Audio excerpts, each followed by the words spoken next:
Welcome back. And joining me now is Independent Senator Bernie Sanders of Vermont. Senator Sanders, welcome back to Meet the Press. Great to be with you. It's wonderful to have you back, Senator. Let me start with Ukraine and that Oval Office meeting. The reaction continues to pour in, and you just heard me speak with House Speaker Mike Johnson. He left the door open to the possibility that it may be necessary for President Zelenskyy to resign in order to get to a broader peace agreement. Let me ask you this question. Do you think that President Zelenskyy needs to resign in order for there to be a peace deal? I think that is a horrific suggestion. Zelenskyy is leading a country trying to defend democracy against an authoritarian dictator, Putin, who invaded his country.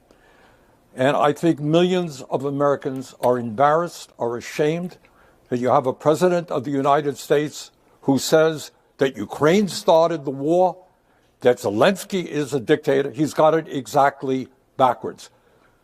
The people of Ukraine have lost tens of thousands of soldiers. Their cities are being bombed as we speak. And our job is to defend the 250-year tradition that we have of being the democratic leader of the world, not turn our backs on a struggling country that is trying to do the right thing. And we will continue to follow that, of course, Senator. We have a lot to get to, so I'm going to talk about budget cuts and switch topics here so we can get to that as well.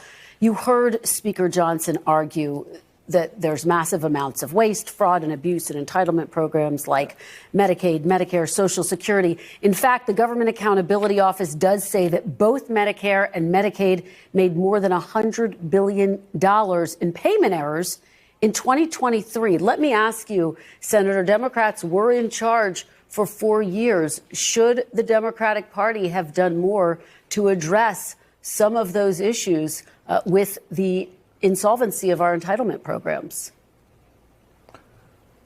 And Trump was in power 4 years before that. Look, if there is waste and fraud in the Defense Department, which is the largest single budget item that we fund, which has not been able to fulfill an independent audit in the last 7 times, where there's massive waste and fraud, we should go after waste, fraud, and abuse in every agency of government.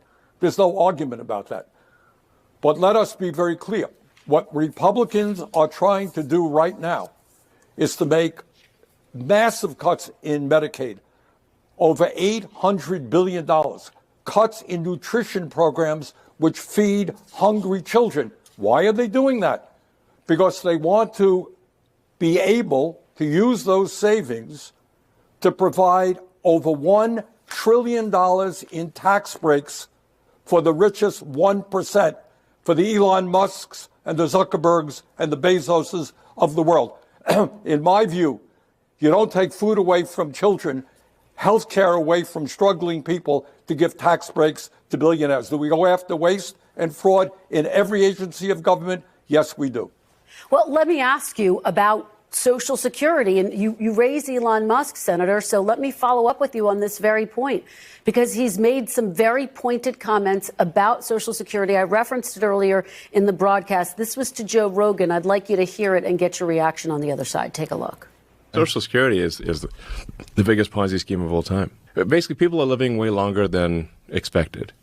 And there are fewer babies being born. So you have more people who are retired and that live for a long time and get retirement payments. So the future obligations. So however bad the financial situation is right now for the federal government, it will be much worse in the future.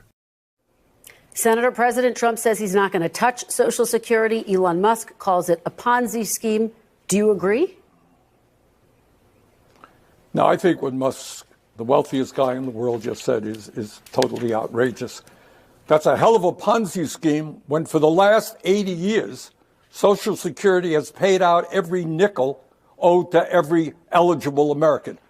Quite a Ponzi scheme.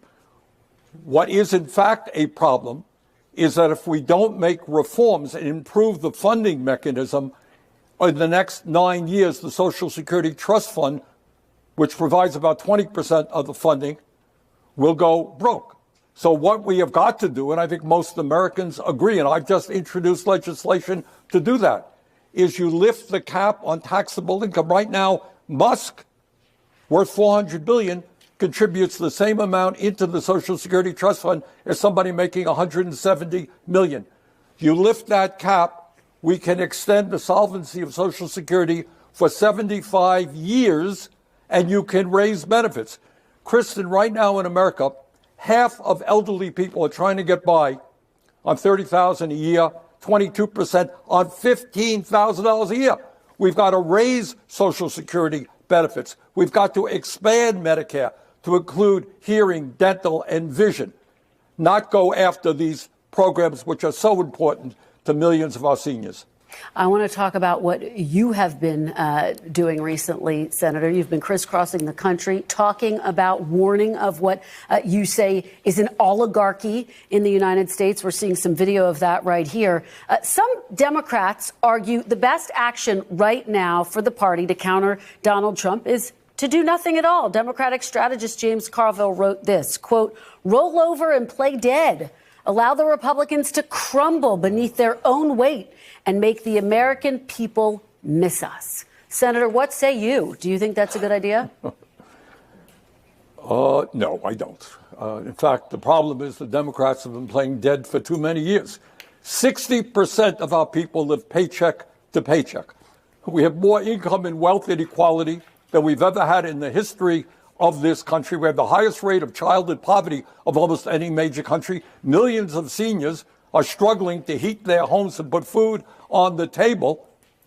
I don't think you play dead. I think you stand up for the working class of this country and make the point that right now the Trump administration is clearly an administration designed to represent the interests of the Musks of the world. 13 of the people that he nominated to head agencies are billionaires.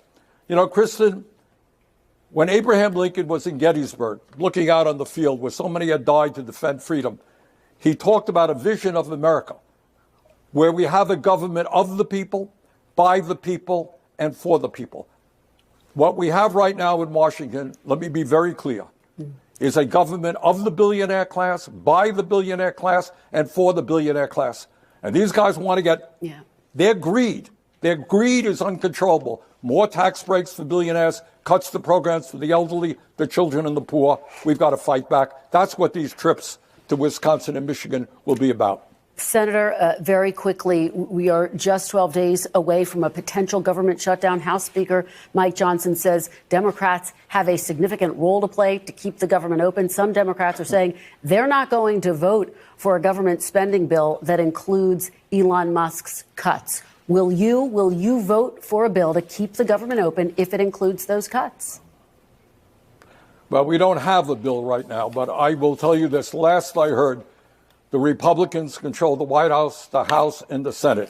And I hope they present us with a budget that works for working people, not just for the billionaires. All right. Senator Bernie Sanders, thank you so much. Really appreciate it. Good to see you.